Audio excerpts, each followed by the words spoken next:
কোন্নগর কানাইপুরে তৃণমূল পঞ্চায়েত সদস্যকে ধারালো অস্ত্র দিয়ে কোপালো দুষ্কৃতীরা। ঘটনায় ব্যাপক চাঞ্চল্য কানাইপুর অটো স্ট্যান্ডে। জানা গেছে, কানাইপুর পঞ্চায়েত তৃণমূল সদস্য পিন্টু চক্রবর্তী ওরফে মুন্না কানাইপুর অটো স্ট্যান্ডে তার গ্যাসের অফিস থেকে বাড়ি যাবেন বলে বেরিয়েছিলেন এদিন সন্ধ্যায়। হঠাৎই দুষ্কৃতীরা তার ওপর চড়াও হয় ধারালো অস্ত্র নিয়ে।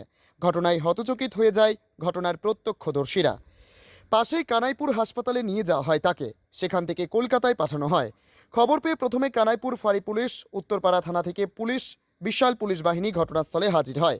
কী কারণে তৃণমূল সদস্যকে দুষ্কৃতীরা আক্রমণ করলো তা এখনও স্পষ্ট নয়। কারা তাকে মারতে এলো তা খতিয়ে দেখছে পুলিশ। কানাইপুরে যেখানে এই ঘটনা সেখানেই রয়েছে মদের দোকান। নানান ধরনের লোক সেখানে আসে রাত হলেই। পুলিশ এলাকার সিসিটিভি ফুটেজ খতিয়ে দেখছে। আজকে সন্ধ্যাবেলা আমরা কেউ ছিলাম না এখানে, হঠাৎ করে শুনলাম যে আমাদের ব্যবসা কমিটির সম্পাদক সভাপতি পিন্টু চক্রবর্তী দাদা ওনাকে এইখানে ওনার অফিসের সামনে কেউ এসে কুপিয়েছে। একটা হাত কেটে বাদ হয়ে গেছে। Bureau report, জজবাত 24 Bangla.